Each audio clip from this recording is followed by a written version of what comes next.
오늘 읽은 말씀에 근거해서 사사기 강의 23번째 시간으로 하나님의 공의로운 심판이라고 하는 제목으로 말씀드리겠습니다. 이 아비멜렉 이야기는 8장 끝부분부터 9장에 걸쳐서 나옵니다. 사사기 전체를 놓고 보면 중간 정도에 위치하고 있습니다. 물론 아비멜렉은 사사는 아닙니다. 근데 왜 이와 같은 아비멜렉이라고 하는 인물에게 꽤 많은 분량을 할애를 하고 또 특별히 이 책의 가운데 부분에 위치시킨 이유가 뭘까 하는 부분에 대해서 학자들은 이렇게 말합니다. 하나님께서 세우시지 않는 지도자, 하나님이 인정하시지 않는 지도자가 하나님을 의식하지 않게 될 때 얼마나 악을 자유롭게 행하게 되는가라고 하는 것을 잘 보여주는 사람이 바로 아비멜렉이다 라고 이야기합니다. 여러분들이 잘 아시는 대로 사사기의 마지막 구절 그리고 반복해서 나오는 표현들을 보면 그때 왕이 없으므로 자기 소견에 오른 대로 행하였다.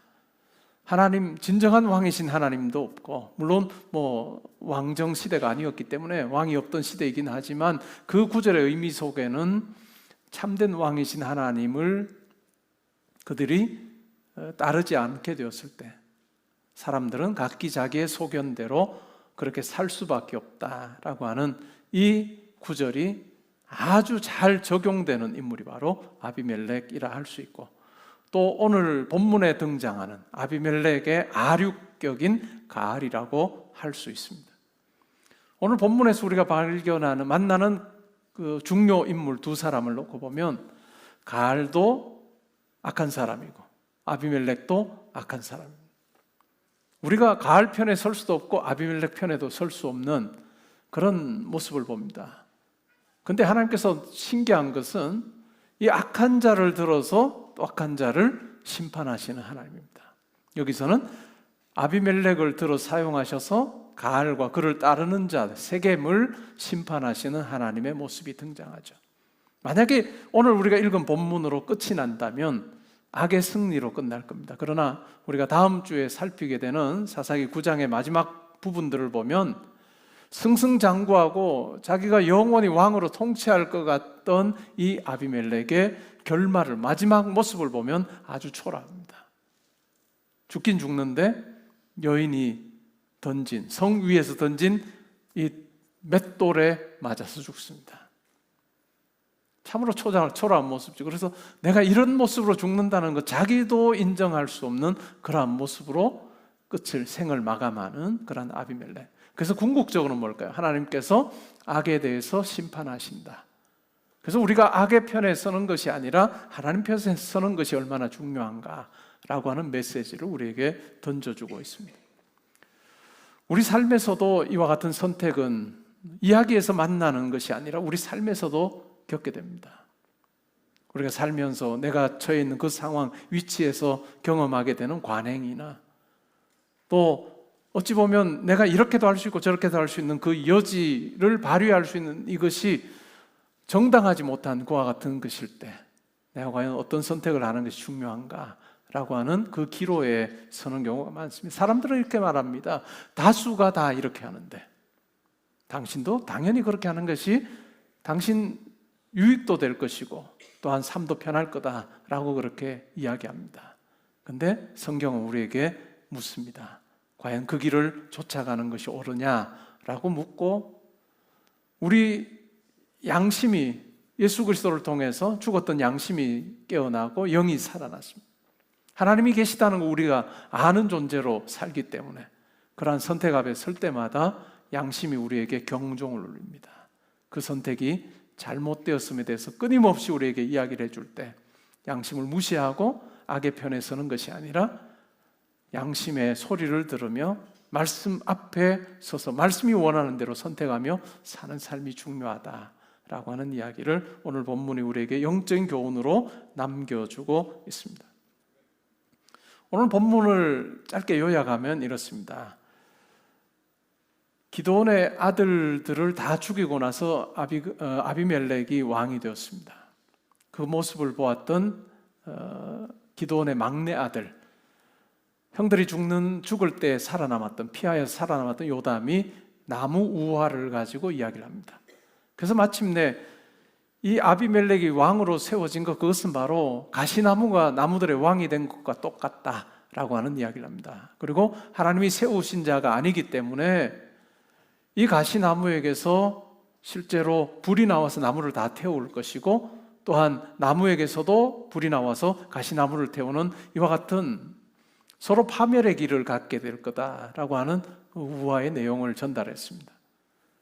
그것처럼 9장 23절에 보면 하나님께서 악한 영을 이 세겜 사람들과 아비멜렉에게 보내서 두 진영 간에 불화가 일어나게 하셨습니다. 그래서 처음에는 아비멜렉이 세겜 사람들의 지지를 받고 그가 왕이 되었습니다. 그런데 결국은 둘 사이가 갈라지게 되었습니다. 그 갈라진 틈을 노리고 들어온 사람이 누굴까요? 가알이었습니다. 가알이 이 갈라진 틈을 삐집고 들어와서 자기가 세겜 사람이었기 때문에 실제로 이 아비멜렉이 왕이 될 때 사용했던 그 논리를 그대로 적용을 합니다. 그러면서 이 아비멜렉이야말로 진짜 세겜 사람은 아니지 않느냐. 물론 어머니는 세겜 사람이지만 아버지는 므낫세 지파 사람 기드온이 아니냐라고 하는 이야기를 하면서 진짜 출신을 따져보면, 고향을 따져보면 내가 세겜 사람이고 아비멜렉은 세겜 사람이 아니다라고 하는 그 논리를 가지고 세겜 사람들을 설득합니다. 세겜 사람들 마음이 아비멜렉에서 멀어져 있었기 때문에 이 가알의 말을 받아들입니다.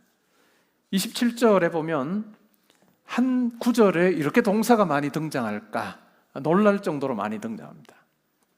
그들이 밭에 가서 포도를 거두어다가 밟아 짜서 연회를 베풀고 신당에 들어가서 먹고 마시며, 이렇게 동사를 계속해서 반복적으로 사용하면서 이 가알을 중심으로 그의 형제들과 함께 했던 이 세겜 사람들의 움직임을 많은 동사를 한 절에 배열함으로써 이 일이 신속하게 지금 벌어지고 있다라고 하는 뉘앙스를 우리에게 전달해 줍니다. 근데 마지막 동사가 뭘까요? 아비멜렉을 저주합니다. 아비멜렉을 저주하면서 자기가 왕이라고 이야기하는 그 아비멜렉을 저주를 합니다. 그러면서 제가 설명드렸던 아비멜렉은 진짜 세겜 사람이 아니고 진짜 세겜 사람은 우리다. 그리고 당신들과 우리가 사실은 함께 통치하는 것이 맞지 않겠느냐라고 하는 논리로 그렇게 이야기를 합니다. 그리고 29절에 보면 마치 아비멜렉이 그 현장에 있는 것처럼 이제 술 취해서 막 취기가 오른 그 가운데서 이 가알이 뭐라고 이야기합니까? 내 군대를 증원하여 나오라.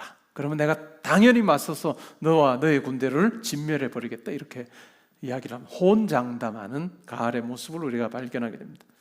그 곳에 모여있던 사람들의 이야기, 가알의 이야기를 들었던 그 성읍의 이 세겜의 방백 수불이 이제 이 사실을 아비멜렉에게 그대로 전달합니다. 그러면서 구체적으로 어떻게 이 가알과 그들을 따르는 세겜 사람들을 멸할 수 있을지에 대해서 아주 구체적인 방법을 제시합니다. 매복하라, 그리고 그들을 치라라고 하는 구체적인 이야기까지 해줍니다.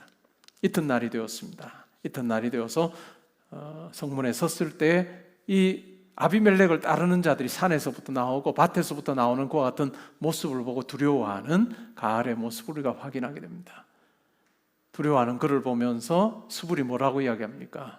그 사람들을 향해서 그렇게 네가 자신 있게 혼장담했던 그 입은 어디 가고 지금 그렇게 두려워하느냐? 맞서 싸워라 라고 그렇게 부추깁니다. 결국 싸웠는데 패합니다. 패배하고 도망하게 되죠. 근데 이 아비멜렉은 거기서 중단하지 않습니다. 끝까지 이 세겜 사람들을 칩니다. 그래서 마침내 어떻게 할까요?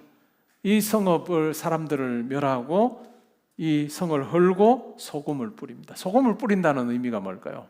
더 이상 소출이 불가능한 그와 같은 땅으로 만들어버렸다라고 하는 의미가 성을 헐고 소금을 뿌렸다라고 하는 내용이라 할 수 있습니다.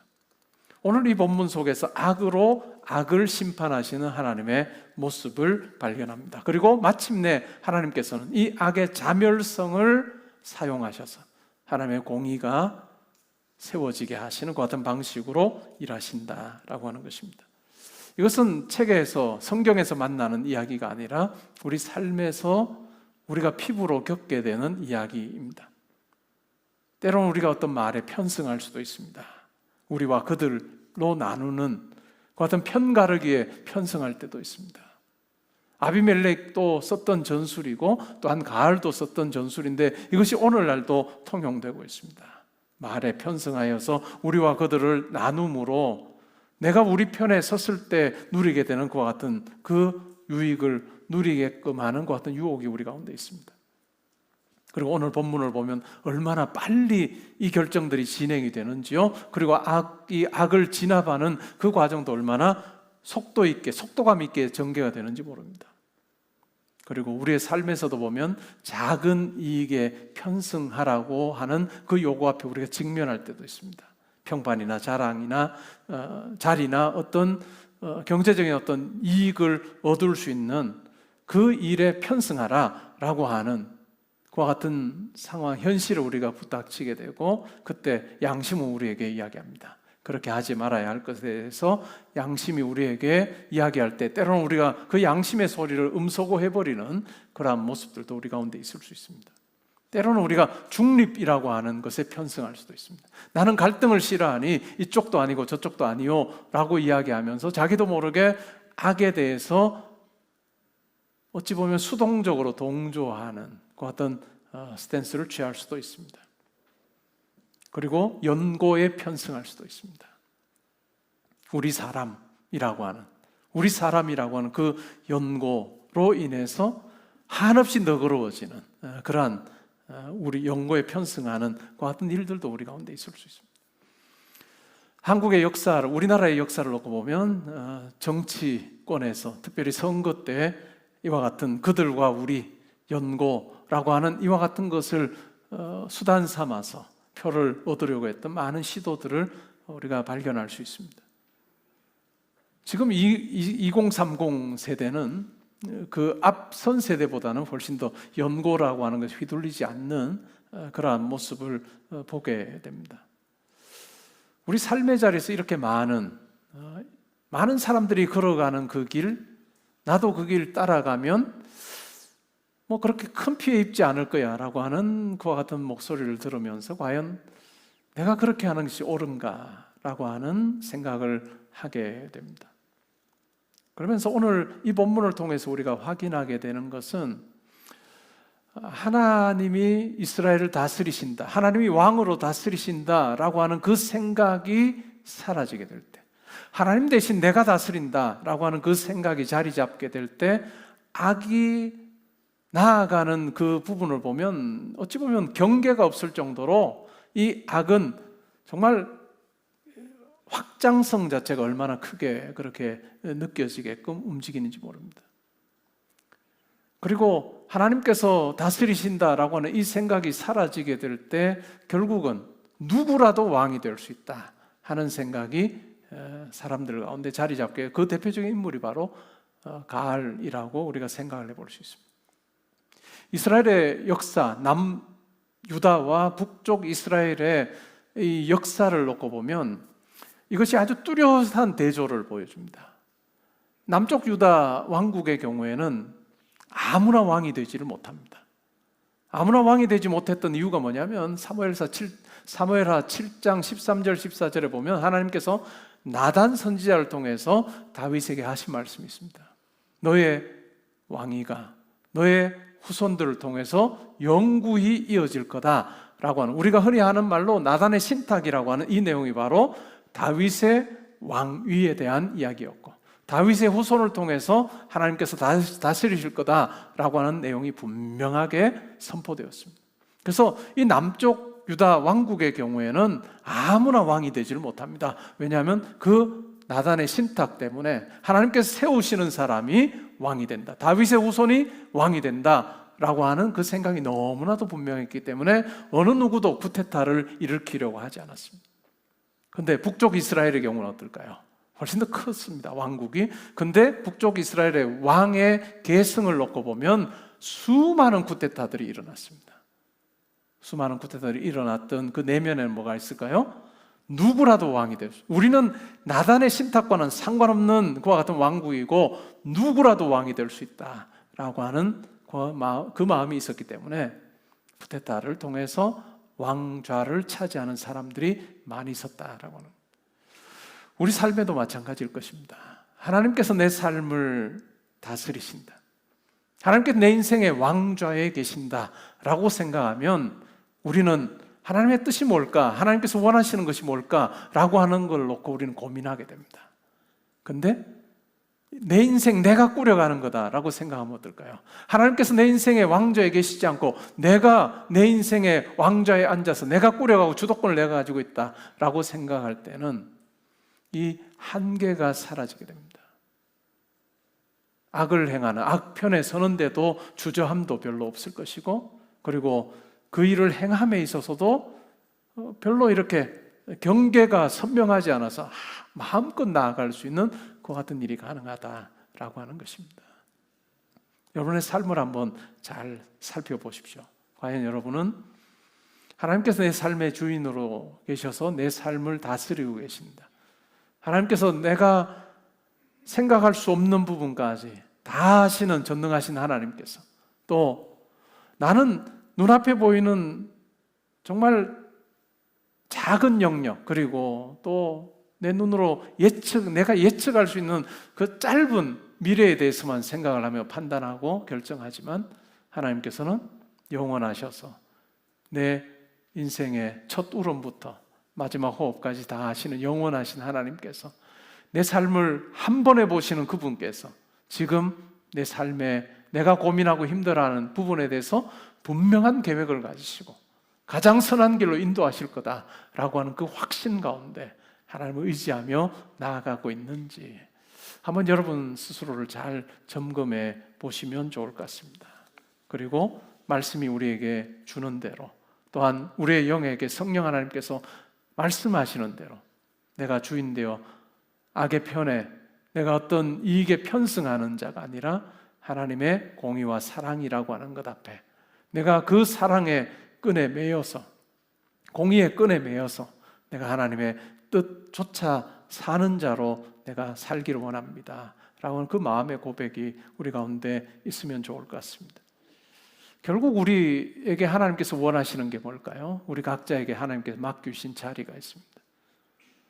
믿지 않는 분들의 경우에는 내가 얼마나 높은 지위에 올라갈 거냐, 얼마나 많은 물질을 얻을 거냐, 얼마나 명예를 가지고 나를 드러낼 거냐라고 하는 것이 관심사일 수 있습니다. 그러나 성도에게는 그것은 따라오는 것이지, 그거는 따라오는 것이지 우리가 그것을 목표 삼아 살아서는 안 된다는 것입니다.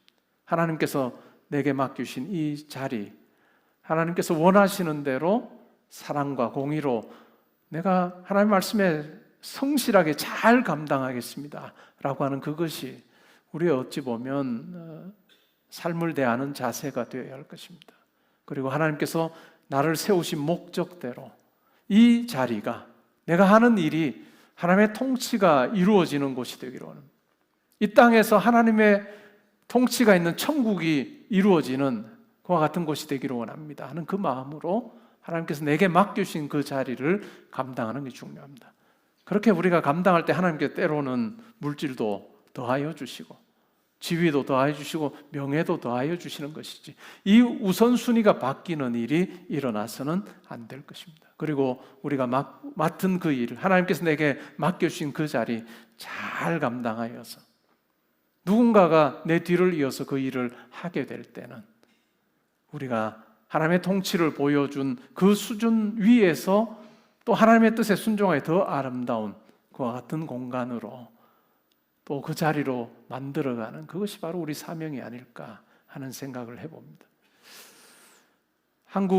지금의 현재 한국 사회 뉴스를 들어보면 부조리하구나, 진짜 공의롭지 못하구나 이런 생각을 하는 분들이 꽤 많으실 거예요. 근데 1970년대, 1980년대 한번 생각해 볼까요? 지금으로부터 한 50년 전, 40년 전 우리 사회가 어땠을까요? 여러 가지로 우리가 견주어 볼 수 있겠지만은 운전하다가 이제 교통법규를 어겼다고 생각해 볼까요? 1970년대, 80년대.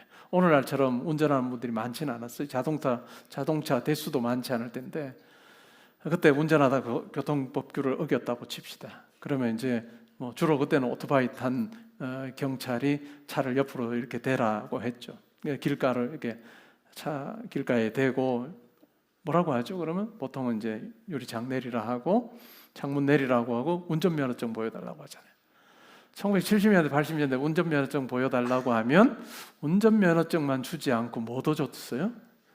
뒤에 이렇게 현금을 딱 붙여서 쫙 주면 운전면허증을 보는 것처럼 빤히 보지만 운전면허증 돌려주면서 다음부터 그러지 마세요 하고 현금 받아서 주머니에 주는 사람과 받는 사람이 이건 자연스러운 거지 이렇게 생각했던 사회입니다.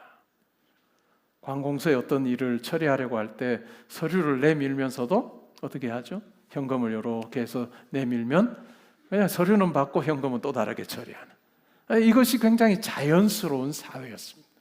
1970년대, 80년대만 해도. 여기 70년대, 80년대생은 상상도 못할 그런 일이 벌어졌던 거죠. 오늘날은 어떨까요? 교통법규를 어겼어요. 그냥 순찰차가 뒤에 딱 따라 붙었습니다. 창문 내리세요 하고 이제 당연히 이제 요즘에 운전면허증도 보잔말 안 할 수도 있지. 이미 다 입력이 돼 있으니까. 근데 만약 운전면허증 보여주면서 현금까지 딱 해서 넣으면 어떻게 될까요? 난리가 나는 세상이 됐습니다. 우리가 현재 사회를 보면서 부조리하다, 여러 면에서 악이 판을 친다라고 하지만 40년 전, 50년 전과 비교해 보면 우리 한국 사회가 꽤 많이 깨끗해진 부분들이 있습니다. 지금 우리에게는 부족한 부분이 있다라고 생각하지만 시간의 흐름을 놓고 보면 우리 사회가 그래도 건강한 시민의식을 가지고 여기까지 올 수 있었다라는 생각을 하게 돼요.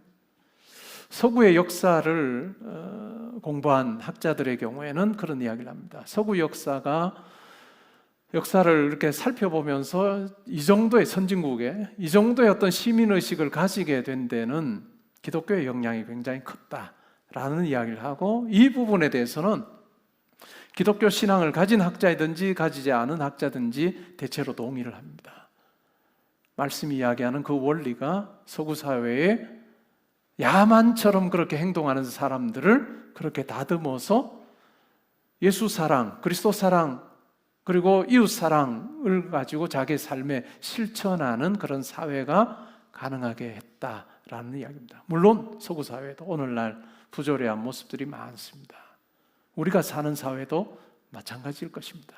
그러나 40년, 50년 전과만 비교해도 많은 성장이 있었고 성숙이 있었다 하는 것을 우리가 확인하게 됩니다.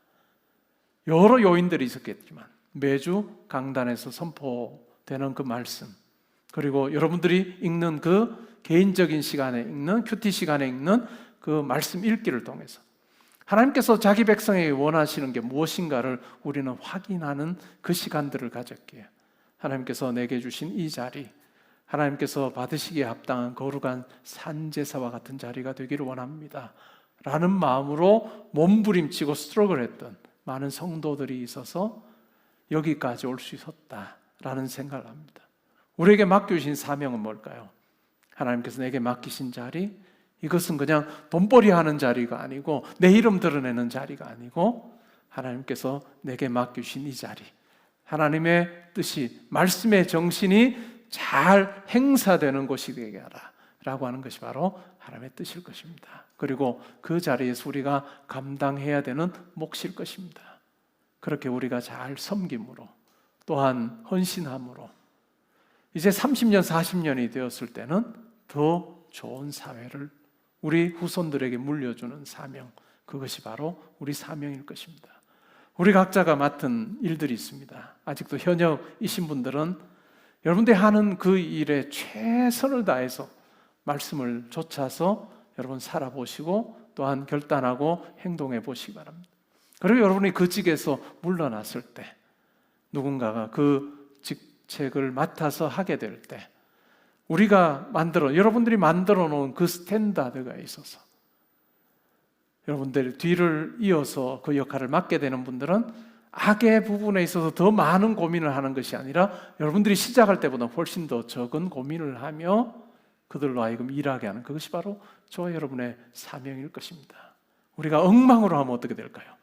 누구라도 그냥 적당히 해도 전임자보다 나라고 하는 말 듣게 하는 것이 우리의 사명이 아니고, 내가 전임자가 이렇게 잘했는데 나도 이어서 잘해야 되겠다라고 하는 그 마음으로 우리의 후배들이 그 역할을 감당하게 하는 그것이 바로 저와 여러분의 사명일 것입니다. 그렇게 우리의 각자의 자리에서, 우리 각자의 사회에서의 역할들을 감당하게 될 때 하나님의 통치가 이 세상 가운데 더 아름답게 실현되게 될 것입니다. 어떤 분들은, 이제 우리 어르신들은 목사님 저 현직에서 은퇴하고 지금 뭐 일이 없어요, 그런 일, 이런 분도 계실 거예요. 창의적으로 한번 생각해 보십시오.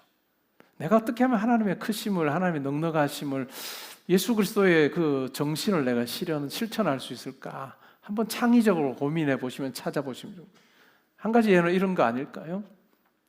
지하철을 타면 교통약자들, 약자석이 있습니다. 우리나라 교통약자석이 있는 나라가 많지가 않은 우리나라에 있습니다. 내가 65세 이상이니까 내가 이 자리 무조건 앉을 수 있어야 해서 앉지 마시고, 내가 오늘 내 몸 상태 보면 뭐 굳이 앉지 않아도 다른 사람이 앉도록 내가 양보를 해도 전혀 문제가 없겠다 생각하면 그 자리에 굳이 앉지 않고 서서 가시는 것도 하나의 방법 아닐까요? 그리고 앉으셨다가도 임산부가, 배가 이렇게 불러서 이렇게 임산부가 지하철을 타게 되면 누가 안 비켜주나 하고 젊은 사람을 이렇게 째려보지 마시고 여러분들이 일어나서 여기 와서 앉으라고 하면 그것이 얼마나 멋져 보일까? 진짜 멋질 것 같지 않습니까? 우리의 이 땅에서 예수의 말씀을 실천하는 것은 현직에 있든지 현직에 있지 않든지 상관없이 우리가 어떻게 하면 하나님을 기쁘시게 할 수 있을까? 이웃사랑을 실천할 수 있을까라고 하는 그 마음으로 우리가 찾으면 우리의 마지막 순간까지 그 말씀대로 살 수 있는 그런 기회가 우리 가운데 주어져 있다 하는 것, 우리가 기억하면서 그냥 누구보다도 재빠르게 내 이익을 위해서 그렇게 달려가는 우리가 아니라 다른 사람을 위해서 너그럽게 양보할 줄 아는, 그래서 내가 말하는 것과 내 삶을 보면서 진짜 우리가 믿는 하나님의 크심과 너그러우심이 잘 드러나는 그런 삶, 우리가 살면 좋겠습니다. 그렇게 살다가 하나님께서 이제 와라 라고 할 때 우리의 너그러움과는 비교 안 되는 그 하나님 앞에 서서 아들아 딸아 잘했다 칭찬 듣는 저와 여러분 될 수 있기를 주님의 이름으로 축복합니다. 아멘.